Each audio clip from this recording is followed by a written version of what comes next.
Microsoft Entra ID, ठीक है। तो ज़रा समझते हैं कि जो माइक्रोसॉफ्ट इंट्रा आईडी एक्चुअल में होता क्या है। तो बेसिकली इसको प्रीवियस टाइम पे अजोर का एक्टिव डायरेक्टरी बोला जाता था। क्या बोला जाता था? अजोर का एक्टिव डायरेक्टरी बोलते थे हम लोग। अब ये अजोर का जो एक्टिव डायरेक्टरी है ये होता क्या है, ज़रा ये समझते हैं, ठीक है। तो आपका जो माइक्रोसॉफ्ट का एक्टिव डायरेक्टरी बोल दो या इंट्रा आईडी बोल दो, तो एक्टिव डायरेक्टरी पहले पुराना नाम था, माइक्रोसॉफ्ट इंट्रा आईडी अभी नया नाम है, ठीक है। कॉन्सेप्ट सब कुछ सेम है, सिर्फ नाम रिप्लेस कर दिया है इन्होंने अजोर पोर्टल के अंदर और आपके जो डॉक्यूमेंटेशन वगैरह की सर्विस है उन सब के अंदर। तो बेसिकली आपका जो माइक्रोसॉफ्ट इंट्रा आईडी है क्या है, एक identity and access management service होती है। इसका मतलब ये है कि जैसे AWS क्लाउड के अंदर अगर आप लोगों ने IAM user, IAM role, IAM group के बारे में पढ़ा है, तो उसी के बदले आपको जो है माइक्रोसॉफ्ट इंट्रा आईडी मिलता है, ठीक है। अब जो माइक्रोसॉफ्ट इंट्रा आईडी, इसके अंदर बहुत सारे फीचर्स, बहुत सारे ऑप्शंस मिलते हैं एज़ कम्पेयर AWS अकाउंट, ठीक है। तो AWS क्लाउड के अंदर जो फीचर्स हैं आपके आइडेंटिटी एंड एक्सेस मैनेजमेंट से रिलेटेड, उसमें क्या है कि बहुत कम फीचर्स फंक्शंस मिलते हैं। अनिल जी म्यूट कर लीजिए। और यहाँ पर जो अजोर के अंदर माइक्रोसॉफ्ट इंट्रा आईडी, इसके अंदर बहुत सारे एडवांस फीचर, बहुत सारे फंक्शंस मिलते हैं, ठीक है। तो बेसिकली आपका जो माइक्रोसॉफ्ट इंट्रा आईडी ये क्या है, एक identity and access management service है, जिसका मतलब ये होता है कि कौन बंदा लॉगिन कर पाएगा और किस रिसोर्सेज को एक्सेस कर पाएगा। मतलब ऑथराइजेशन एंड ऑथेंटिकेशन, इन दोनों चीज़ों को वेरिफिकेशन करता है, ठीक है। अब इसका एक रियल लाइफ एग्जांपल समझो। मान लीजिए आपकी कंपनी में कोई एम्प्लॉय लॉगिन कर रहा है, तो वो क्या करेगा, यूज़र नेम एंड पासवर्ड से लॉगिन करेगा। उसको सिर्फ अजोर वर्चुअल मशीन का एक्सेस मिलता है और HR को जो है तो सैलरी सिस्टम का एक्सेस मिलता है। तो ये जो पूरा का पूरा कंट्रोल है वो कौन कर रहा है, आपका इंट्रा आईडी करता है। इसको ऐसे समझो, ये आपका अजोर का क्या हो गया, अकाउंट हो गया। क्या हो गया? अजोर अकाउंट बोल दो, अजोर सब्सक्रिप्शन बोल दो, नो प्रॉब्लम, बट मैं यहाँ पर बोल दिया अजोर क्लाउड, ठीक है। अब इस अजोर क्लाउड के अंदर आपके रिसोर्सेज होते हैं, जैसे वीनेट होगा यहाँ पर, ठीक है। उसके बाद वीनेट के अलावा यहाँ पर क्या होगा, आपके VMs होंगे, ठीक है। तो वीनेट के अंदर आपके यहाँ पर VM होंगे। उसके बाद नेक्स्ट यहाँ पर आएंगे तो आपका स्टोरेज होगा,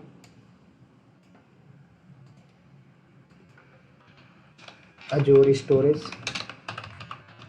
ऐसे ही आप थोड़ा सा और आगे जाओगे तो आपको अजोर के अंदर डेटाबेस मिलेंगे, ठीक है। क्या मिलेगा? अजोर के अंदर आपको डेटाबेस मिलेगा।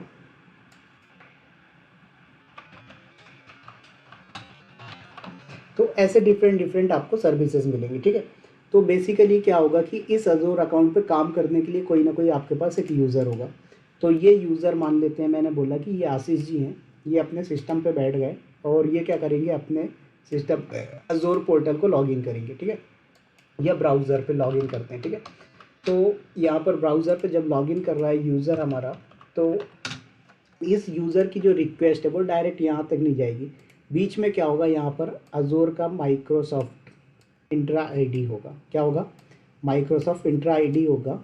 तो ये माइक्रोसॉफ्ट इंट्रा आईडी आई, तो जैसे यहाँ पर आपका क्या होगा, मैं माइक्रोसॉफ्ट इंट्रा आईडी ना लिख के सिर्फ इंट्रा आईडी लिख दे रहा हूँ, ठीक है, समझ जाना आप लोग। तो ये माइक्रोसॉफ्ट का इंट्रा आईडी आपका यहाँ पर यूज़ हो रहा है। तो क्या होगा कि यूज़र जब यहाँ से बैठ के लॉगिन करेगा ब्राउज़र के थ्रू, तो इसकी रिक्वेस्ट कहाँ पर आएगी, पहले इंट्रा आईडी पे। अब ये इंट्रा आईडी जो है, इसके अंदर क्या होगा, आपके यूज़र की इन्फॉर्मेशन और आपका पासवर्ड की इन्फॉर्मेशन होगी। तो पहले ये चेक करेगा जो बंदा लॉगिन कर रहा है क्या उसकी इन्फॉर्मेशन मेरे अंदर स्टोर है। अगर होगी तो ये वेरिफिकेशन करेगा, वैलिडेशन करेगा कि यूज़र नेम और पासवर्ड करेक्ट है क्या। अगर यूज़र नेम और पासवर्ड करेक्ट है, फिर क्या करेगा, फिर इनको बोल देगा ठीक है आप अंदर जाके काम कर सकते हो। अब यहाँ पर जब अंदर जाके भी काम करेगा तो ये भी देखेगा ये इंट्रा आईडी जो है कि ये इसको किस सर्विस पे एक्सेस। जैसे अब मैंने बोल दिया कि जो मेरा यूज़र है वो क्या कर सकता है, सिर्फ अजोर डेटाबेस पे और अजोर VM पे, इन दोनों सर्विस के अंदर ही काम कर सकता है, इसके अलावा किसी अंदर अदर सर्विस पे काम नहीं कर सकता। तो आपका जो यूज़र 1 है, ये अगर ट्राई करेगा अजोर स्टोरेज को एक्सेस करने का या इस पर काम करने का, तो इसको परमिशन डिनाई आ जाएगा।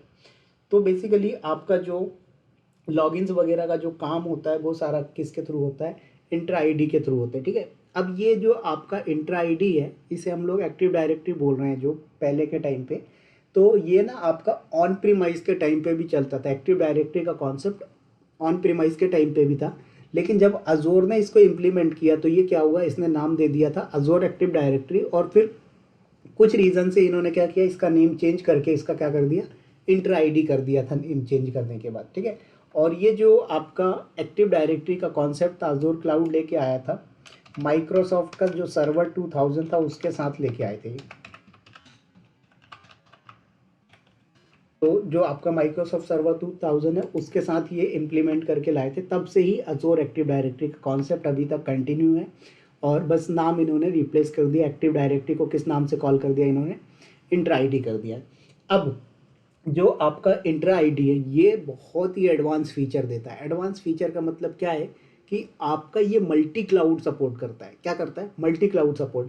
मल्टी क्लाउड का मतलब क्या हो गया कि अगर आप यूज़र नेम पासवर्ड बना के AWS अकाउंट पे ऑथेंटिकेशन देना चाहते हो, ऑथराइजेशन देना चाहते हो, तो भी ये करेगा। सेल्सफोर्स पे करना वहाँ भी करेगा। मतलब किसी भी क्लाउड के लिए यूज़र आईडी पासवर्ड बना के वैलिडेशन और ऑथराइजेशन ऑथेंटिकेशन करवाना सबके लिए सपोर्ट करता है।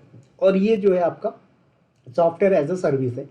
तो आज के टाइम पे ना मार्केट में माइक्रोसॉफ्ट इंट्रा आईडी की अगर मैं बात करूँ तो इतना डिमांडेड हो गया है कि कई कंपनियां तो ऐसी हैं जो बंदे को डेडिकेटेड इसी के लिए रख रही हैं, क्योंकि आपका परमिशन असाइन करना ही बहुत इंपॉर्टेंट होता है, बहुत इंपॉर्टेंट कॉन्सेप्ट होता है। समझ में है?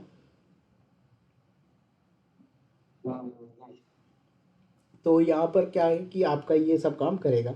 अब उसके बाद आते हैं हम लोग यहाँ पर कि इसके कुछ कोर फंक्शंस होते हैं, जैसे आइडेंटिटी मैनेजमेंट हो गया, ठीक है। तो वो सारे कोर फंक्शंस के मैं यहाँ पर नेम लिख दे रहा हूँ। इसका प्रॉपर डॉक्यूमेंटेशन है, बहुत बड़ा नोट्स है इसका, तो समझ जाओगे आप लोग। तो पहला आता है आपका आइडेंटिटी मैनेजमेंट, उसके बाद आता है आपका ऑथेंटिकेशन, उसके बाद आता है नेक्स्ट आपका ऑथराइजेशन, उसके बाद आता है नेक्स्ट आपका SSO जिसे आप लोग सिंगल साइन ऑन बोलते हैं,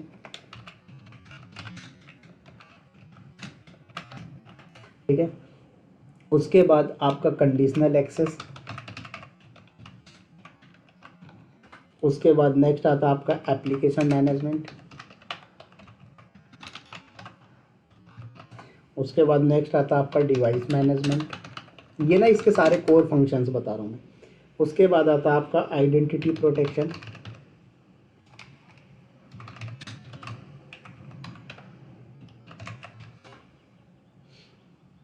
उसके बाद यहाँ पर अगर हम बात करते हैं कि इसके वर्जन्स कौन कौन से, एडिशंस कौन कौन से हैं, तो आपका फ्री वर्जन आता है, फिर माइक्रोसॉफ्ट इंट्रा आईडी आता है, P1 P2, ये सब बात करूँगा। पहले इनको समझो कि आपको ये जो मैंने डिफाइन की ये क्या है। तो पहला आपका क्या है, आइडेंटिटी मैनेजमेंट। इसमें क्या होता है, आप यूज़र्स ग्रुप्स डिवाइसेस को मैनेज कर सकते हो। जैसे मैंने बोला कि मैंने एक यूज़र बना दिया विवेक नाम का, और इसको परमिशन मैं क्या देना चाहता हूँ, डेवऑप्स इंजीनियर लेवल की परमिशन देना चाहता हूँ। तो ये आपका क्या हो गया, आइडेंटिटी मैनेजमेंट का पार्ट हो गया। ऐसे ही यहाँ पर मैं क्या करना चाहता हूँ, ग्रुप्स बनाता हूँ। तो ग्रुप बनाने के लिए मुझे क्या करना पड़ेगा, आइडेंटिटी मैनेजमेंट यूज़ करना पड़ेगा। नेक्स्ट आता है आपका ऑथेंटिकेशन। ऑथेंटिकेशन में ये क्या करता है, ये चेक करता है कि आपका यूज़र सही है या नहीं, यूज़र का जो पासवर्ड है करेक्ट है या नहीं। OTP का ऑप्शन भी होता है लॉगिन करने के लिए, तो OTP करेक्ट है या नहीं, या फिर MFA मल्टी फैक्टर ऑथेंटिकेशन है वो करेक्ट है या नहीं। जो भी चीज़ें हैं वो सब वैलिडेशन जो ऑथेंटिकेशन का काम होता है। नेक्स्ट आता है ऑथराइजेशन। तो ये चेक करता है लॉगिन के बाद कि क्या एक्सेस मिलेगा, मतलब किस सर्विस पे यूज़र काम कर पाएगा। जैसे मैंने बोला कि एक ग्रुप है, उस ग्रुप के अंदर 10 यूज़र्स एडेड है, उस ग्रुप को परमिशन है सिर्फ अजोर VM एक्सेस करने की, तो वो VM लेवल पे एक्सेस कर पाएँ, उसके अलावा कोई भी चीज़ों को एक्सेस ना कर पाएँ। तो ये आपका ऑथराइजेशन के अंदर आता है। नेक्स्ट आता है सिंगल साइन ऑन, जो SS होता है सिंगल साइन ऑन।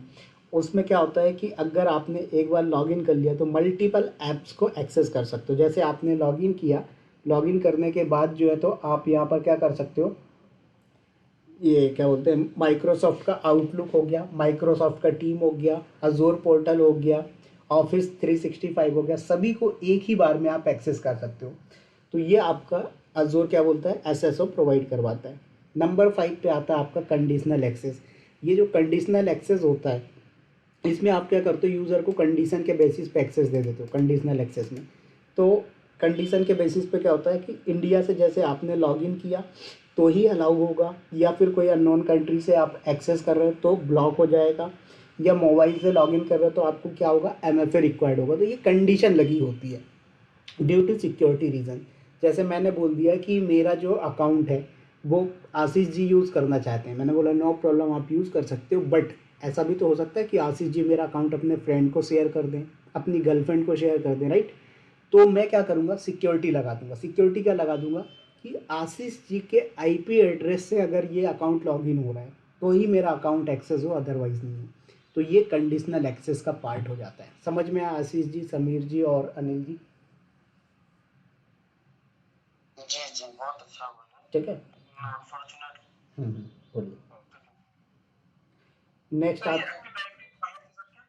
सॉरी जी, ये सारे उसके कोर कंपोनेंट्स हैं। नंबर 6 पे आता है आपका एप्लीकेशन मैनेजमेंट। अब एप्लीकेशन मैनेजमेंट में क्या होता है कि ये आपके जो software as a service, SaaS service होती है, उनको इंटीग्रेट करवाता है। जैसे आपका ऑफिस 365 हो गया, सेल्स फोर्स हो गया, कोई कस्टम एप्लीकेशंस होगी, उन सबको हैंडल करने के लिए आप एप्लीकेशन मैनेजमेंट कर सकते हो। नंबर 7 पे आता है डिवाइस मैनेजमेंट। डिवाइस मैनेजमेंट में क्या होता है कि डिवाइसेस को ट्रैक और कंट्रोल करता है। कंपनी का लैपटॉप ओनली अलाउ है या फिर पर्सनल डिवाइस रिस्ट्रिक्टेड एक्सेस है, तो ये सारी चीज़ें आपका कौन करता है, डिवाइस मैनेजमेंट का काम होता है। कहाँ पर, अजोर के अंदर, इंट्रा आईडी। उसके बाद नेक्स्ट आता है आइडेंटिटी प्रोटेक्शन। इसमें क्या होता है, सस्पिशियस लॉगिन को डिटेक्ट करता है। जैसे सेम यूज़र क्या कर रहा है, इंडिया में भी लॉगिन कर रहा है और USA में भी लॉगिन कर रहा है, तो ये क्या करेगा, एक अलर्ट जनरेट करके दे देता है। क्या करेगा, एक अलर्ट जनरेट करके दे देगा। तो ये सारे कोर कंपोनेंट्स होते हैं किसके, माइक्रोसॉफ्ट इंट्रा आईडी के, ठीक है। तो ध्यान रखना कि कभी आपसे ऐसा भी बंदा पूछ सकता है कि अजोर के अंदर एक्टिव डायरेक्टरी क्या होती है, उसको पहले ही बार में कट टू क्लियर बताना, भाई एक्टिव डायरेक्टरी का कॉन्सेप्ट पहले था, उसका नेम चेंज करके अभी माइक्रोसॉफ्ट इंट्रा आईडी हो गया है। फीचर्स फंक्शंस कॉन्सेप्ट वही हैं, बस नेम चेंज कर दिए हैं, ठीक है। अब बात करते हैं थोड़ा से हमारे जो इंट्रा आईडी होती है ना माइक्रोसॉफ्ट की, इसके वर्जन्स। तो पहला आता है आपका फ्री वर्जन। क्या आता है, फ्री वर्जन। नंबर 2 पे आता है Microsoft Entra ID.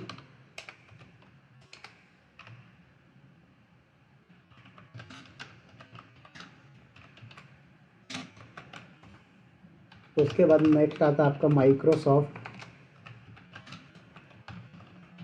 Intra ID P2। तो ये आपका होता है। अब जो आपका फ्री वर्जन होता है, इसमें क्या होता है, बेसिक यूज़र मैनेजमेंट होता है, SSO फीचर मिलता है, लिमिटेड फीचर्स मिलते हैं, ठीक है। SSO फीचर मतलब सिंगल साइन ऑन मिल जाता है। नेक्स्ट जो आता है आपका माइक्रोसॉफ्ट इंट्रा आईडी P1, ये मिडिल लेवल की सिक्योरिटी प्लस इंटरप्राइज लेवल के फीचर्स देता है। जैसे कंडीशनल एक्सेस हो गया, रोल बेस्ड एक्सेस कंट्रोल हो गया, ये सारी चीज़ें आपको कहाँ पर मिल जाती है, माइक्रोसॉफ्ट इंट्रा आईडी P1 पे मिल जाती है। उसके बाद नेक्स्ट आता है आपका माइक्रोसॉफ्ट इंट्रा आईडी P2। इसमें क्या होता है, आइडेंटिटी प्रोटेक्शन हो गया, फिर उसके बाद प्रिविलेज आइडेंटिटी मैनेज्ड हो गया, एक्सेस रिव्यू हो गया, रिस्क बेस्ड कंडीशनल एक्सेस हो गया, ये सारी चीज़ें आपके क्या होते हैं, P1 P2 में मिलते हैं, ठीक है। अब आते हैं थोड़ा सा, मैं आपको अजोर पोर्टल के अंदर लेके चलता हूँ और इसको दिखाता हूँ। तो यहाँ पर अगर मैं सर्च करता हूँ इंट्रा आईडी, ठीक है, तो आपको सामने दिख जाएगा माइक्रोसॉफ्ट इंट्रा आईडी, ठीक है। तो यहाँ पर देखो, ये मेरे पास ना एक डिफ़ॉल्ट एक्टिव डायरेक्टरी आती है, ठीक है। तो एक्टिव डायरेक्टरी को मैं क्या बोल रहा हूँ यहाँ पर, माइक्रोसॉफ्ट इंट्रा आईडी बोल रहा हूँ, ठीक है। तो आपको ये टेनेंट आईडी मिलती है, प्राइमरी डोमेन मिलता है। तो प्राइमरी डोमेन का मतलब ये होता है कि आपके जो भी कंपोनेंट, सॉरी, जो भी फंक्शंस है, जो भी चीज़ें हैं, वो आपकी मेल आईडी, और उसके बाद ये माइक्रोसॉफ्ट का बाय डिफ़ॉल्ट डोमेन होता है .on-microsoft.com, इसके साथ इंटीग्रेटेड होता है, ठीक है। बहुत सारी कंपनीज क्या करती हैं कि अपना खुद का भी यूज़ करती हैं। अभी देखो यहाँ पर मेरे को बता रहा है कि ये जो लाइसेंस है वो कौन सा है, माइक्रोसॉफ्ट इंट्रा आईडी फ्री वाला यूज़ हो रहा है। मैं अगर इसको पे एज यू गो में अपग्रेड कर दूंगा तो मुझे कौन सा मिल जाएगा, यहाँ पर P1 वाला मिल जाएगा, ठीक है। तो इसका मैं थोड़ा सा डॉक भी दिखाऊंगा आपको, एक सेकेंड रुकिएगा, ठीक है। तो यहाँ पर आते हैं हम, और नेक्स्ट इसका पॉइंट थोड़ा सा और एक्सप्लेन कर देता हूँ, फिर डॉक ओपन करता हूँ, क्योंकि जो पॉइंट्स हैं मेरे को याद रहते हैं, वो चीज़ें मैं थोड़ा अलग वे में एक्सप्लेन कर पाता हूँ, और जो डॉक है वो डॉक का अलग ही होता है, तो इस तरीके से, ठीक है। तो मैं यहाँ पर क्या बोल रहा था आप लोगों को, एक सेकेंड, यार डॉक देखना ही पड़ेगा, मेरे को याद नहीं आ रहा है।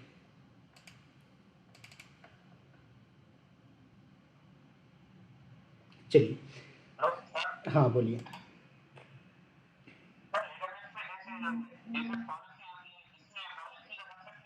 है है पढ़ेंगे आगे, वेट करो, ठीक है। तो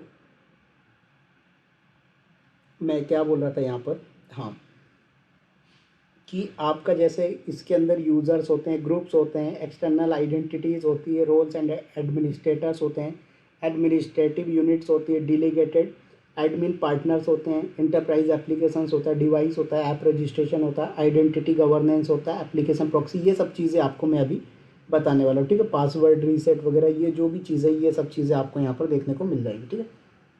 तो आते हैं यहाँ पर और मैं आप लोगों को अकाउंट के अंदर लेके चलता हूँ। इसमें कहाँ गया ये, तो यहाँ पर लेफ्ट साइड में देखोगे मैनेज के अंदर users, groups, external identities, role and administrator, administrative unit, delegated admin, enterprise applications, devices, app registration, identity governance, application proxy, जो मैं अभी बता रहा हूँ, ये सारी चीज़ें यहाँ पर आपको देखने को मिल जाएंगी, ठीक है। तो सबसे पहले समझो कि यूज़र्स क्या होते हैं, ठीक है। तो आप जितने भी यूज़र क्रिएट करना चाहते हो, डिलीट करना चाहते हो, अपडेट करना चाहते हो, ये काम आप कर सकते हो। आपको इसमें रोल्स एंड लाइसेंस असाइन करना पड़ता है। तो यहाँ पर जो आप पूछ रहे हो, क्या बोलते हैं समीर जी, कि इसमें पॉलिसीज़ नहीं होती, तो इसमें पॉलिसीज़ होती है, बट उनको हम पॉलिसीज़ ना बोल के क्या बोलते हैं यहाँ पर, रोल्स एंड लाइसेंस बोलते हैं, ठीक है। तो यहाँ पर रोल्स के थ्रू परमिशंस असाइन किए जाते हैं। नंबर 2 पे आता है आपका ग्रुप्स। तो इसमें क्या कर सकते हो आप, मल्टीपल यूज़र को हैंडल करने के लिए ग्रुप बना सकते हो, ग्रुप को अपडेट कर सकते हो, ग्रुप को डिलीट कर सकते हो। नंबर 3 पे आपको दिख रहा है ये एक्सटर्नल आइडेंटिटीज़। तो ये एक्सटर्नल आइडेंटिटीज़ क्या होता है कि जैसे आपके पास कोई गेस्ट यूज़र है जो B2B होता है, B2B समझते हो आप लोग, बिजनेस टू बिजनेस। जैसे एक एग्जांपल देता हूँ कि मैं भी एक बिजनेसमैन हूँ और यहाँ पर कोई कंपनी ले लो, जैसे L&T इन्फोटेक हो गया, या फिर कैपजेमिनी हो गया, टेक महिंद्रा, कोई भी XYZ कंपनी हो गई। तो अगर मैं उनके साथ बिजनेस कर रहा हूँ, ठीक है, तो उनको मेरे से सपोर्ट चाहिए होगा, मेरे से काम करवाना है, तो मैं क्या हूँ, मैं उनकी कंपनी का कोई एम्प्लॉयज़ तो हूँ नहीं, तो मैं क्या हूँ, एक टेम्परेरी एक्सेस हूँ, राइट, मतलब मैं एक गेस्ट यूज़र हूँ। तो जब आपको क्या करना हो, गेस्ट यूज़र को मैनेज करना होता है, या फिर कोई पार्टनर्स होता है, कोई क्लाइंट होता है, उसको अपने अजोर के अंदर एक्सेस देना है, तो आप क्या करते हो, यहाँ पर एक्सटर्नल आइडेंटिटीज़ का यूज़ करते हो। समझ में आ गया आशीष जी, समीर जी, अनिल जी?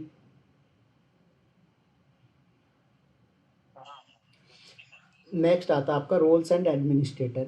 तो रोल्स एंड एडमिनिस्ट्रेटर के अंदर क्या होता है कि जो एडमिन रोल्स होते हैं, जैसे आपका ग्लोबल एडमिन होता है और यूज़र एडमिन होता है, ठीक है। तो आप वहाँ पर ग्लोबल एडमिन का रोल असाइन करवाना है या फिर एडमिन यूज़र करवाना है, जो भी है आप यहाँ पर रोल्स एंड एडमिनिस्ट्रेटर से करवा सकते हो। तो बाय डिफ़ॉल्ट क्या होता है कि जब आप अपना अजोर का अकाउंट क्रिएट करते हो, तो जो आपका डिफ़ॉल्ट यूज़र आता है वो क्या आता है आपका, यहाँ पर क्रिएट होके आता है ग्लोबल एडमिन। देखो यहाँ पर आपको दिख भी रहा होगा कहीं पर,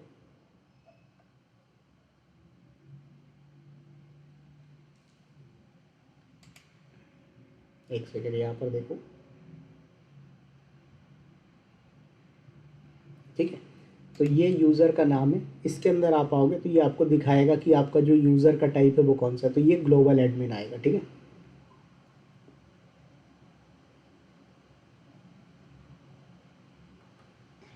चलो यहाँ पर अभी दिख नहीं रहा है, नहीं ये आपका तो कोलैबोरेशन के लिए बोल रहा है यहाँ पर। अभी यहाँ पर देखो मेंबर टाइप आ रहा है, वो भी आएगा, अभी बताता हूँ, ठीक है कैसे।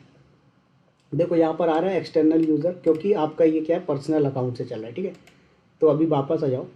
तो यहाँ पर जो रोल्स एंड एडमिनिस्ट्रेटर होते हैं, इसमें क्या होता है, admin roles, global admin, user admin आप डिफाइन कर सकते हो। नेक्स्ट आता है आपका एडमिनिस्ट्रेटिव यूनिट्स। इसमें क्या होता है कि आपका जो ऑर्गेनाइजेशंस होते हैं उसको स्मॉल यूनिट्स में डिवाइड कर सकते हो। जैसे आपका बहुत बड़ा यूनिट है या बहुत बड़ा ऑर्गेनाइजेशन है, तो आप क्या कर सकते हो, अलग अलग डिपार्टमेंट बना सकते हो, जैसे HR डिपार्टमेंट हो गया, टेस्टिंग डिपार्टमेंट हो गया। तो आप क्या कर रहे हो, एडमिनिस्ट्रेटिव यूनिट को, अपने ऑर्गेनाइजेशन को स्मॉल स्मॉल में डिलीट कर दिया। नेक्स्ट आता है आपका डेलीगेटेड एडमिन पार्टनर। तो आपका जो डेलीगेटेड एडमिन पार्टनर होता है, इसमें क्या होता है कि जो आपके एक्सटर्नल पार्टनर्स होते हैं, जैसे MSPS होता है, तो इनको अगर आप कोई एडमिन लेवल का एक्सेस देना चाहते हो एक्सटर्नल पार्टनर्स को, तो आप क्या करते हो, डेलीगेटेड एडमिन पार्टनर्स का यूज़ करते हो। नेक्स्ट आता है आपका इंटरप्राइज एप्लीकेशन। अब जो इंटरप्राइज एप्लीकेशन है, जैसे आपका software as a service applications हो गए, उनको मैनेज करना है। SSO हो गया, सिंगल साइन ऑन परमिशंस देना, उन सबको हैंडल करने के लिए आप क्या करोगे, इंटरप्राइज एप्लीकेशंस का यूज़ करोगे। नेक्स्ट आता है आपका डिवाइस।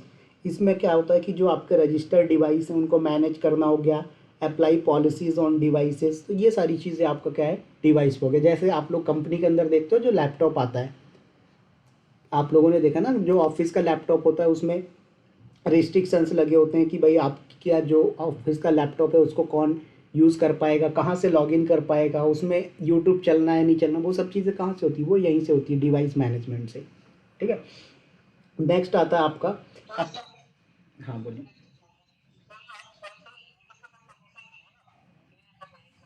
यूज़र को तो दोगे ही, बट ये जो आपका एक्टिव डायरेक्टरी है भाई, आप जब अपने लैपटॉप को लॉगिन करते हो वहाँ पर, तो लॉगिन करते टाइम वो क्या होता है, वो रिक्वेस्ट पहले आती है आपके इंटर आईडी पे। तो ये इंटर आईडी पे रिक्वेस्ट आएगी, तो ये इंटर आईडी का ही तो पार्ट है आपका, ये जो मैं बता रहा हूँ। तो यहाँ पर जब इंटर आईडी आपका आएगा, इंटर आईडी वेरीफाई करेगा, तभी तो वो अलाउ डिनाई करेगा। तो यहाँ पर आपके डिवाइसेस को रजिस्टर करना, मैनेज करना, पॉलिसीज़ अप्लाई करना डिवाइस के ऊपर, ये सब डिवाइस से रिलेटेड होगा, समझ में। उसके बाद आता है आपका ऐप रजिस्ट्रेशन। जैसे रजिस्टर करना होता है कोई एप्लीकेशन को इंट्रा आईडी के अंदर, तो आप कर सकते हो यूज़र फॉर आपका ऑथेंटिकेशन, एपीआई हो गया, जीरो ऑथ हो गया, ये आपने नाम सुने होंगे। तो उनके लिए अगर आपको करना है तो ऐप रजिस्ट्रेशन के अंदर कर सकते हो आप। नेक्स्ट आता है आपका आइडेंटिटी गवर्नेंस। तो इसमें क्या होता है, एक्सेस रिव्यूज़, एंटाइटलमेंट मैनेजमेंट, फिर लाइफ साइकिल ऑटोमेशन, ये सब चीज़ें जो है आपकी आइडेंटिटी गवर्नेंस से रिलेटेड आती हैं। नेक्स्ट आता है एप्लीकेशन प्रॉक्सी। तो इसमें क्या होता है कि जो आपके ऑन प्रीमाइज के एप्लीकेशंस होते हैं उनको सिक्योर एक्सेस देना हो अगर इंटरनेट के थ्रू, तो आप क्या करोगे, यहाँ पर एप्लीकेशन प्रॉक्सी का यूज़ करोगे। नेक्स्ट आता है कस्टम सिक्योरिटी एट्रीब्यूट। तो ये जो कस्टम सिक्योरिटी एट्रीब्यूट है, ये क्या है कि आपके कोई यूज़र या रिसोर्सेज होते हैं उस पर कोई कस्टम एट्रीब्यूट्स लगाने हैं, या फिर एडवांस लेवल का एक्सेस कंट्रोल देना है, तो वहाँ पर आप क्या कर सकते हो, कस्टम सिक्योरिटी एट्रीब्यूट्स का यूज़ कर सकते हो। ठीक है। उसके बाद नेक्स्ट आता है आपका लाइसेंस। तो जैसे असाइन करना है, लाइसेंस रिमूव करना है, P1 P2 माइक्रोसॉफ्ट 365, तो वो सब चीज़ें ऑप्शन कहाँ पर मिलेगा, लाइसेंस के अंदर मिलेगा। फिर आता है आपका क्रॉस टेनेंट सिंक्रोनाइजेशन। तो इसमें क्या होता है कि sync user between multiple tenants. तो जैसे अभी मैं यहाँ पर जो हूँ, ये मेरा क्या है, एक एक्टिव डायरेक्टरी है बोल सकते हैं आप। ठीक है। तो ये मेरा एक एक्टिव डायरेक्टरी हो गया, दूसरा एक्टिव डायरेक्टरी और बनाया आपने, उनके बीच में यूज़र का सिंक्रोनाइजेशन करना है अगर आपको, तो cross tenant synchronisation feature use करोगे। समझ में आ गया ये वाला। अभी आपका जो एक्टिव डायरेक्टरी बोल रहा हूँ या फिर इंट्रा आईडी है, हाँ हाँ सुन लो पहले एक मिनट। तो ये जो आपका इंट्रा आईडी है, एक इंट्रा आईडी से दूसरे इंट्रा आईडी में अगर आपको यूज़र्स को कॉपी करना है, सिंक्रोनाइजेशन करना है, तो आपको क्या करना पड़ेगा, क्रॉस टेनेंट सिंक्रोनाइजेशन करना पड़ेगा। हाँ बोलिए क्या बोल रहे हैं।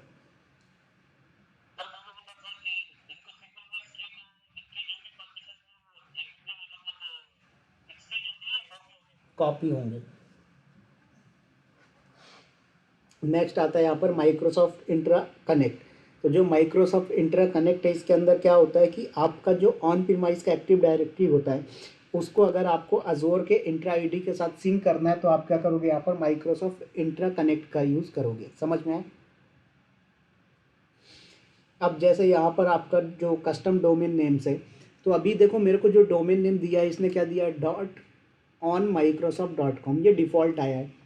लेकिन कंपनियां क्या करती हैं, खुद का डोमेन यूज़ करती हैं।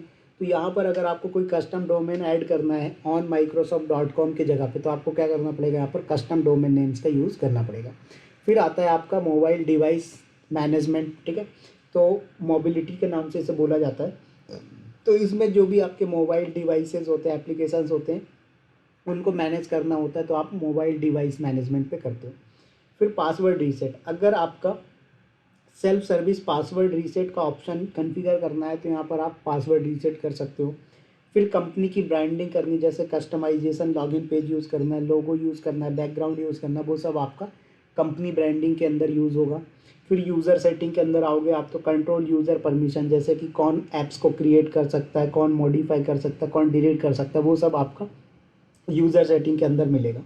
नेक्स्ट आता है आपका प्रॉपर्टीज़। तो प्रॉपर्टीज़ के अंदर क्या होता है कि बेसिक जो आपके नेम, लोकेशंस, वो सब होता है, जो टेनेंट की इन्फॉर्मेशन वो देता है। तो देखो यहाँ पर आपको बता रहा है कि आपका ये जो टेनेंट है कहाँ बना है, डेटा लोकेशन क्या है। ठीक है। नोटिफिकेशन लैंग्वेज, टेनेंट की आईडी, टेक्निकल कॉन्टैक्ट आईडी, ठीक है, ये सब चीज़ें आपका यहाँ पर मिल रहा है। उसके बाद सिक्योरिटी पे आओगे, जैसे आपका MFA वगैरह लगाना है, तो जैसे अभी मैंने MFA नहीं लगाया है, तो आपका जो सिक्योरिटी सेटिंग्स होती हैं, कंडीशनल एक्सेस होते हैं, उनको मॉडिफाई करना है, ठीक। तो यहाँ से आप यूज़ कर सकते हो, ये आपके सारे स्टेप्स दिए हुए हैं सिक्योरिटी से रिलेटेड, तो ये सब चीज़ें आप यहाँ पर कर सकते हो, समझ में आए? तो ये इतने सारे फीचर्स मिलते हैं। अब इसमें यूज़र्स के अंदर आओगे, अगर आप क्या करते हैं, यूज़र्स के अंदर आओगे तो यहाँ पर आपको ऑप्शन मिल रहा है न्यू यूज़र्स का। तो दो ऑप्शन मिलते हैं, create new user, invite external user, ठीक है। अब दोनों में डिफरेंस क्या होता है? अगर आपने क्रिएट न्यू यूज़र किया तो क्या बोल रहा है, create a new internal user in your organisation.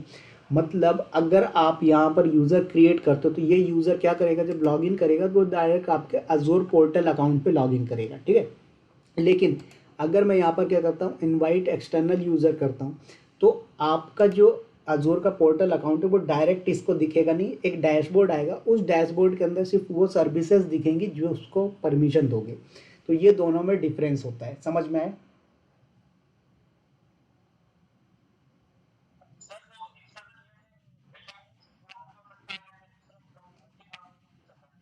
External user ऐसा समझ लो कि आप हो, ठीक है, आपने बोला मैं माइक्रोसॉफ्ट अकाउंट यूज़ नहीं कर रहा हूँ और मुझे माइक्रोसॉफ्ट अकाउंट पे एक्सेस करना है और मैं आपको एक्सेस देना चाहता हूँ। तो जब मैं आपको एक्सेस दूंगा तो आपकी मेल आईडी पे दूंगा, ठीक है, क्या करूँगा, मेल आईडी पे दूंगा। तो आपकी मेल आईडी इसके साथ सिंक नहीं है, तो ये क्या करेगा, आपको एक एक्सटर्नल यूज़र की तरह कंसिडर करेगा और आपको उस मेल आईडी के साथ लॉगिन करने की परमिशन दे देगा। समझ में आए?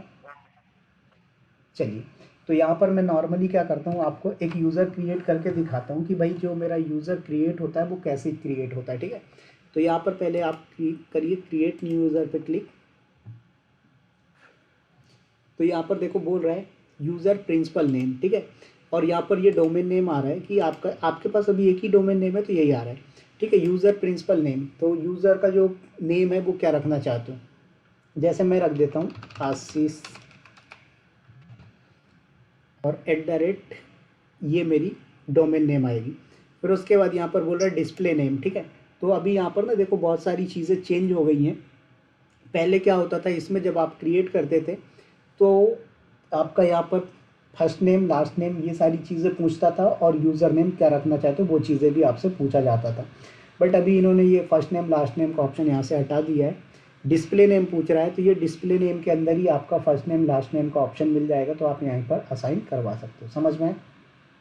तो यहाँ पर आ जाइए आप, और डिस्प्ले नेम में दे देता हूँ जैसे मैं डेवऑप्स यूज़र, ठीक है। तो ये मेरा डिस्प्ले नेम हो गया।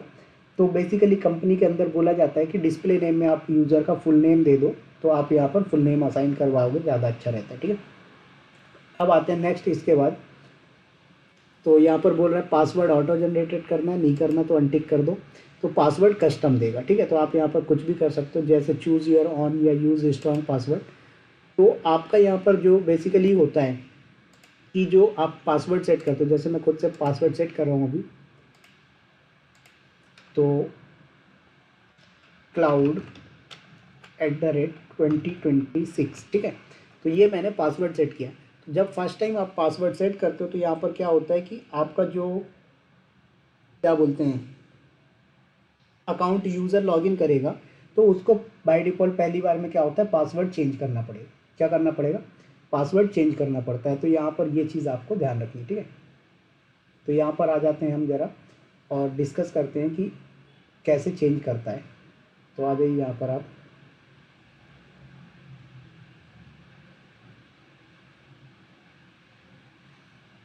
तो नेक्स्ट प्रॉपर्टीज़ पे क्लिक करो। अच्छा, यहाँ पर इन्होंने ये चेंज कर दिया है कि आपका जो फर्स्ट नेम लास्ट नेम है वो यहाँ पर दे दिया, ठीक है। तो ये कंपलसरी नहीं है अभी के लिए, लेकिन इंडस्ट्री के अंदर आपको ये सब डालना पड़ता है। और इसमें देखो ये आप 2020 के कंसोल से एक्सेस करोगे ना, तो 2020 में बहुत कुछ चीज़ें नहीं थी, जो ये कॉन्टैक्ट इन्फॉर्मेशन वगैरह इतना सब नहीं होती थी इन्फॉर्मेशन, बट इतनी नहीं होती थी।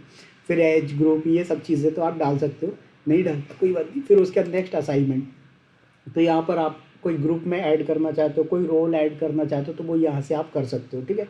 क्या बोल रहा है, मेक अप टू 20 ग्रुप्स और role assignment, you can only add a user to a maximum of 1 administrative unit. तो आप मैक्सिमम एक एडमिनिस्ट्रेटिव यूनिट में कर सकते हो। तो जैसे अभी मैंने बताया कि आप अपने ऑर्गेनाइजेशन को डिफरेंट डिफरेंट स्मॉल पार्ट में, यहाँ पर ऑर्गेनाइजेशनल वाला था ना, कहाँ गया,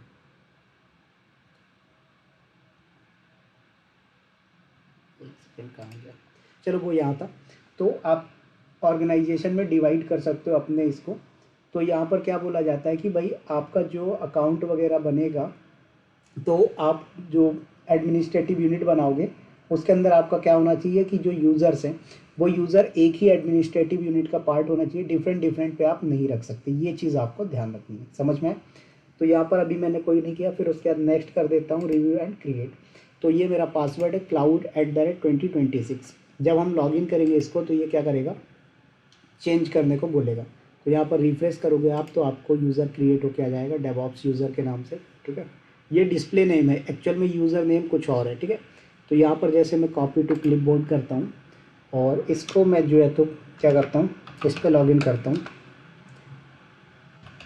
portal.microsoftazure.com।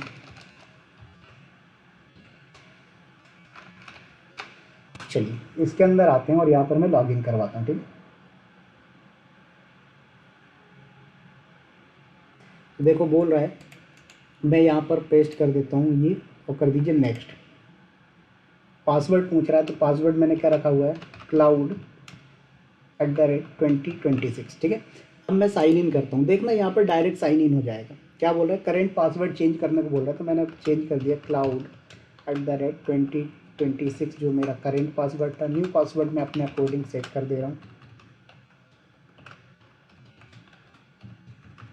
चलिए, तो ध्यान रखना अभी जो हमने यूज़र क्रिएट किया है, क्या किया है, जो यूज़र क्रिएट किया है वो यूज़र बेसिकली किस टाइप का क्रिएट किया है आपने, मेंबर यूज़र है, ठीक है।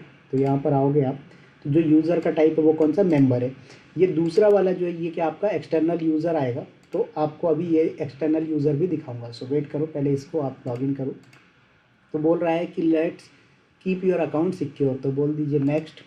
तो ये आपसे एक OTP टाइप का पूछ सकता है, सॉरी इस पर नहीं पूछेगा, वो एक्सटर्नल यूज़र वाले पूछेगा, ठीक है। तो ये बोल रहा है कि भाई आपको माइक्रोसॉफ्ट ऑथेंटिकेटर इंस्टॉल करना है और इसको यूज़ करना है, ठीक है। तो आप डिफरेंट अकाउंट से भी कर सकते हो। तो चलो मैं एक काम करता हूँ, नेक्स्ट कर देता हूँ। तो मेरे पास देखना पड़ेगा माइक्रोसॉफ्ट ऑथेंटिकेटर है या नहीं। गूगल ऑथेंटिकेटर तो है मेरे पास, चलो मैं इंस्टॉल कर लेता हूँ, नो प्रॉब्लम, ठीक है। या फिर मैं एक काम करता हूँ, इसको ना मेरे पास दूसरा भी है तो डिफरेंट यूज़ कर लो। देखो तो ये बोल रहा है कि भाई आप दूसरा जो है वो यूज़ कर लो। तो मेरे पास गूगल ऑथेंटिकेटर है, ठीक है।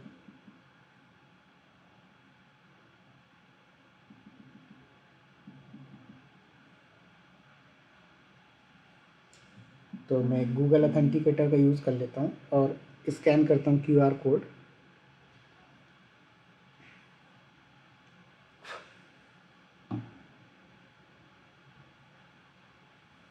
देखो मैंने कर दिया नेक्स्ट स्कैन करके। अब बोल रहा है कि 6 डिजिट का कोड डाल दो, तो 980705। तो ये यहाँ से एप्लीकेशन को ऐड कर दिया इसने, ऑथेंटिकेटर ऐप को ऐड कर दिया, राइट। अब आपको पोर्टल के अंदर लेके चला जाएगा। बोल रहा है स्टे साइन ऑन, तो मैंने बोला नहीं, मुझे साइन ऑन नहीं रखना है। तो देखो यहाँ पर मैं आ गया। तो इस तरीके से आपने क्या किया, एक मेंबर अकाउंट या मेंबर यूज़र आपने क्रिएट कर दिया, राइट। अब यहाँ पर बोल रहा है वेलकम टू अजोर, ये सारी चीज़ें, राइट। अब जैसे यहाँ पर आप VM पे जाओ, वर्चुअल मशीन पे, और यहाँ पर क्रिएट करिए। तो क्या बोल रहा है, please provide below info when asking for support time stamp. ये मतलब इसको क्या है कि अभी परमिशन नहीं है, तो आपको यहाँ पर क्या करना पड़ेगा, start with Azure free trial या फिर मैनेज माइक्रोसॉफ्ट इंट्रा ID या फिर अजोर फॉर स्टूडेंट। तो अभी इस पर परमिशन नहीं है, इसलिए ये कुछ काम नहीं कर पाएगा। तो बेसिकली मैं आपको ये दिखाना चाहता था कि ये जो आपका मेंबर अकाउंट है, इस पर जब आपने क्रिएट किया तो इस पर कुछ आपसे अकाउंट वगैरह क्रिएट करने को बोला क्या इसने, बताइए। आपसे इसने पूछा कि आप अकाउंट क्रिएट करो माइक्रोसॉफ्ट का, नहीं बोला, राइट। अब जो आप दूसरा अकाउंट क्रिएट करते हो, सॉरी दूसरा जो member account create, sorry member बोल रहा हूँ, ये एक्सटर्नल यूज़र क्रिएट करोगे ना, यहाँ पर आपको पूरा सेटअप करने को बोलेगा। देखो तो पूछ रहा है मेल आईडी, जैसे मेरे पास मेल आईडी है तो मैं उस मेल आईडी को डिफाइन कर देता हूँ, ये वाली, ठीक है। या फिर एक काम करो, ये नहीं दूसरी ले लेते हैं, इसको ले लेते हैं, ठीक है। चलिए तो ये मेरी मेल आईडी क्या है, rajab v86 वाली, ठीक है। तो इसको तो मैं लॉग आउट कर देता हूँ, अभी कोई मतलब नहीं रहा, ठीक है। तो यहाँ पर आएंगे आप, यहाँ पर मेल आईडी तो rajab846@gmail.com, ठीक है। उसका डिस्प्ले नेम पूछ रहा है, तो डिस्प्ले नेम क्या दे दो, तो जैसे मैंने दे दिया विवेक यूज़र, ठीक है। उसके बाद बोल रहा है सेंड इनवाइट मैसेज, क्या बोल रहा है, सेंड इनवाइट मैसेज, कि आप कुछ मैसेज देना चाहते हो तो नहीं, तो आप डायरेक्ट इनवाइट भी कर सकते हो, कुछ मैसेज देना चाहते हो तो वो मैसेज भी दे सकते हो कि भाई आप किस लिए इनवाइट किया गया है या इसका किस तरीके का यूज़ है, ठीक है, जो भी XYZ देना है। तो ये बोल रहा है कि इनवाइट रीडायरेक्ट यू रहा है, ठीक है। तो यहाँ पर हमें क्या करना है, इनवाइट को स्किप कर देना। फिर नेक्स्ट प्रॉपर्टीज़ में बोल रहा है कि यूज़र का जो टाइप है, ये सब चीज़ें, ये आपका guest user, first name last name, ये सब जो आपको देना दे दो। फिर नेक्स्ट असाइनमेंट का ऑप्शन आ गया, तो यहाँ पर रोल और ये सब तो मैंने बोला अभी मुझे कुछ नहीं करना, वो कर दीजिए नेक्स्ट। तो देखो यहाँ पर इनवाइट का ऑप्शन आ रहा है। इनवाइट मतलब कि इस यूज़र को एक इन्विटेशन जाएगा, वो इन्विटेशन एक्सेप्ट करेगा और फिर अकाउंट क्रिएट होगा, फिर माइक्रोसॉफ्ट पे काम कर पाएगा, ठीक है। सो वेट करें, ये इन्विटेशन क्रिएट हो रहा है।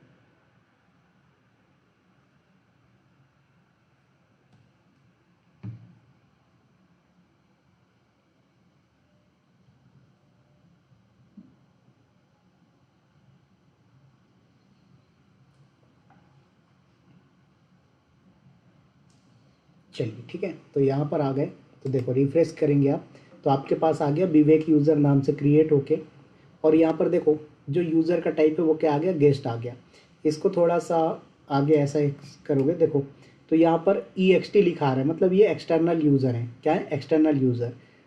और ये जो है क्या है, ये आपका मेंबर यूज़र, मतलब इंटरनल यूज़र है।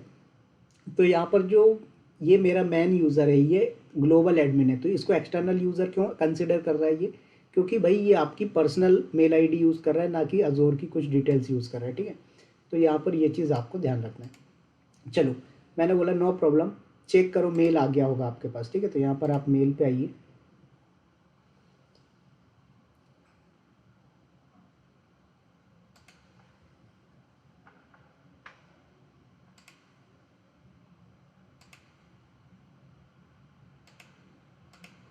स्पैम वगैरह में चला गया,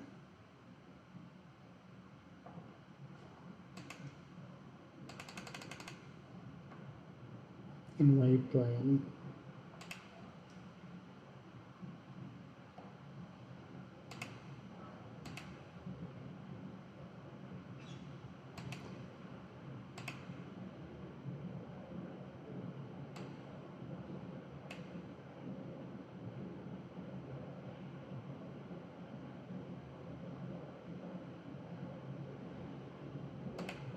एक सेकेंड, इसको डिलीट करके फिर से करता हूँ रिट्राई।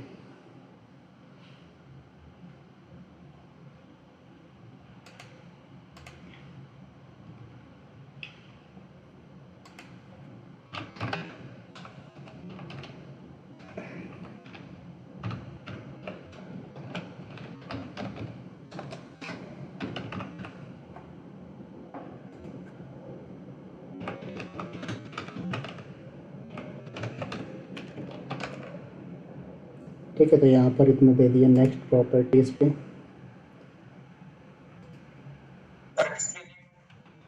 हाँ, डिस्प्ले नेम का डिफाइन नहीं किया, ठीक है, दे दो, ये इससे प्रॉब्लम नहीं है, ठीक है। जो आपका स्टार है वो कंपलसरी होता है, बस उसके अलावा कुछ नहीं।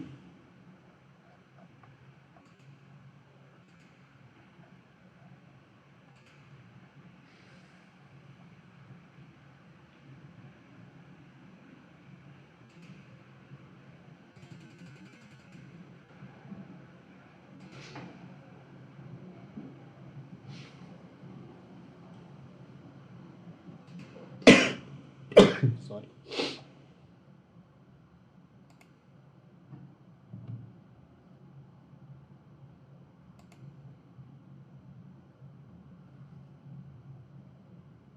देखो यहाँ पर लिखा हुआ भी आ रहा है Azure Active Directory is now Microsoft Entra ID, ठीक है।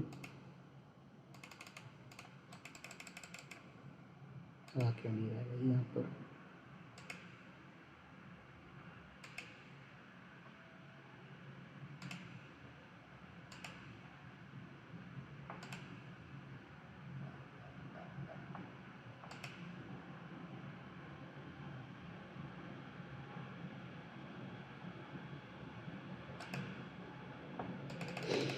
चलो दूसरी वाली मेल आईडी ट्राई कर लेते हैं, नो प्रॉब्लम।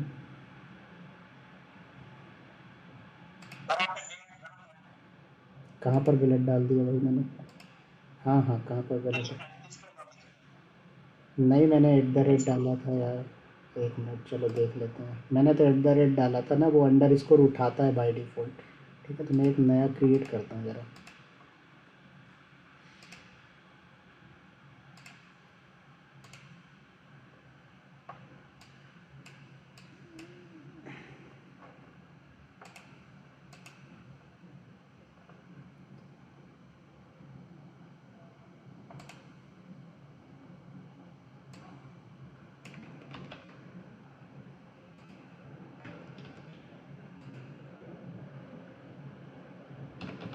चलो इसको यूज़र वन नेम दे दिया, इनविटेशन फॉर अज़ोर लॉगिन।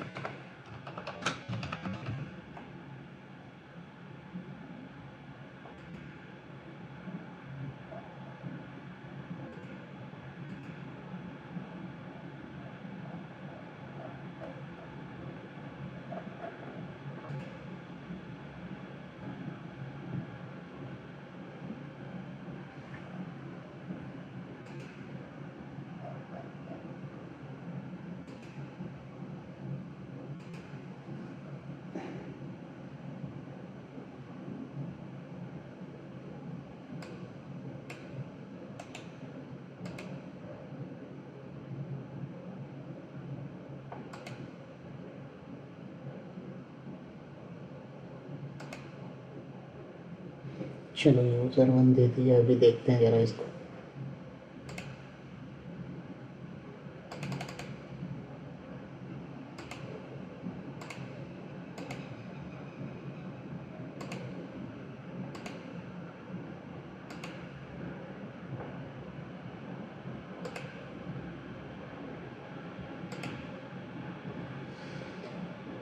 क्यों नहीं रहा है यार इस पर? तो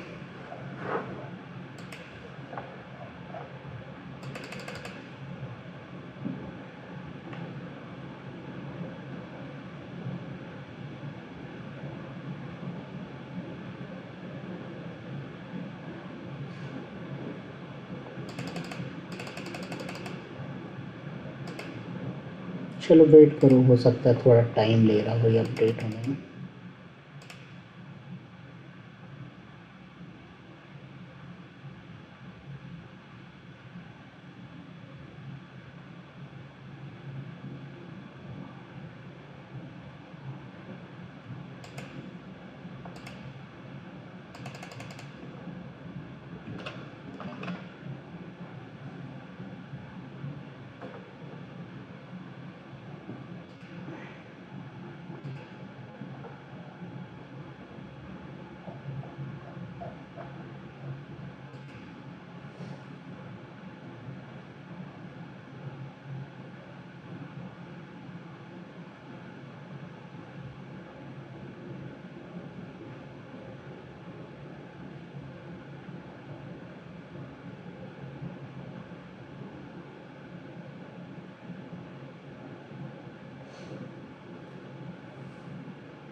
इनविटेशन ही नहीं आ रहा, क्या बात है प्लीज़।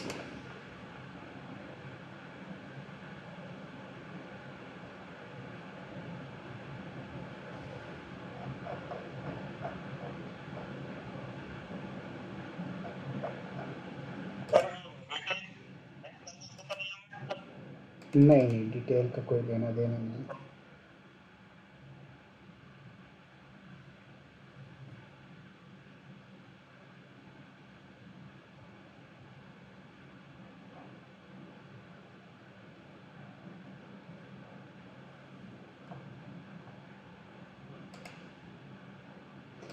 चलो एक ही बार इसको ज़रा डिलीट करके फिर नया डालते हैं।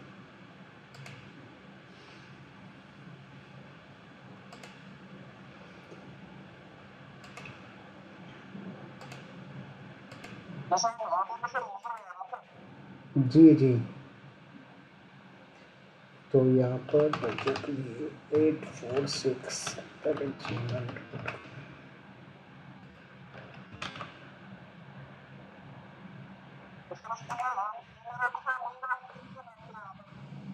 एक मिनट रुक जाओ, देख लेते हैं प्रॉब्लम क्या है।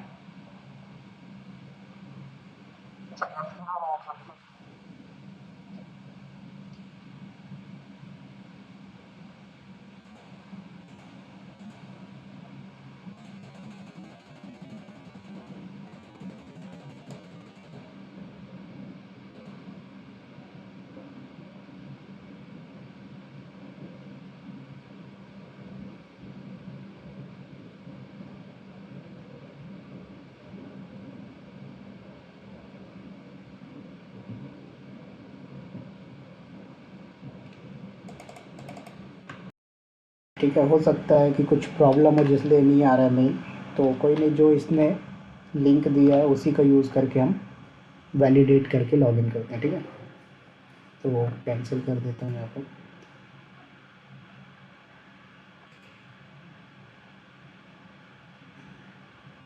परफेक्ट, देखो तो ये क्या बोल रहा है, परमिशन रिक्वेस्टेड, मतलब ये आपको बता रहा है कि आपने ये मेल किस लिए रिसीव किया और इसको आपको एक्सेप्ट करना ही पड़ेगा। एक्सेप्ट नहीं करोगे तो आप लॉगिन नहीं कर पाओगे। ठीक है, तो मैंने यहाँ से किया ओपन, और यहाँ पर माइक्रोसॉफ्ट डैशबोर्ड आके देखो, यहाँ पर आपको कुछ और दिख रहा है, कुछ नहीं दिख रहा है। यहाँ पर डिवाइस, चेंज पासवर्ड, ऑर्गेनाइजेशन, ये सब बस। तो आप यहाँ पर जब यूज़र को कोई परमिशन दे दोगे ना तो वो चीज़ें यहाँ पर दिखेगी, देखो। तो my application dot Microsoft Azure dot com, मतलब जो आपका अकाउंट है उस पर बंदे को एक्सेस ही नहीं किया। क्या हुआ, बंदे को एक्सेस ही नहीं किया। इसने क्या किया, टेम्परेरी एक नया पोर्टल बना के दे दिया। वहाँ पर बोल रहा है कि यहाँ पर आपको सारी चीज़ें दिख जाएगी। क्या बोल रहा है, this is unavailable due to your account permission and company setting. तो बोल रहे हैं कि यहाँ पर अभी आपको कुछ भी चीज़ें नहीं दिख रही हैं। मतलब रिसेंट एक्टिविटी पे भी जाओगे तो आपको सिर्फ वही चीज़ जो डिफ़ॉल्ट में आपने किया है वही सब चीज़ें दिखेंगी, उसके अलावा कुछ भी नहीं। दैट मीन्स कि आपको अभी कोई परमिशन नहीं है। ठीक है, माई ऐप्स पे आओगे तो यहाँ पर अगर आपको कोई परमिशन है तो वो चीज़ें यहाँ पर दिख जाएंगी। तो यहाँ पर अभी किसी भी चीज़ के लिए परमिशन नहीं है, तो देखो यहाँ पर आपको कुछ भी नहीं विजिबल हो रहा है। राइट, बोल रहा है there are no apps to show. तो ये क्या हुआ, ये आपका जो माइक्रोसॉफ्ट का एक्चुअल में अकाउंट है, ये पोर्टल इस पर नहीं गया। कब, जब आपने क्या किया, यूज़ किया था आपने एक्सटर्नल यूज़र। लेकिन अगर यहीं पर अगर मैं बात करता हूँ कि मैंने जो ये मेंबर यूज़र यूज़ किया था, तो उस टाइम पे क्या हुआ था, इसने मुझे अजोर पोर्टल पे ही डायरेक्ट रीडायरेक्ट करके ले गया था। लॉगिन करने के लिए मुझे अजोर पोर्टल पे ही लेके चला गया था। समझ में आया? तो इस तरीके से जो है तो आपका ये डिफरेंस होता है गेस्ट यूज़र और मेंबर यूज़र में। समझ में आया अनिल जी, आशीष जी एंड समीर जी?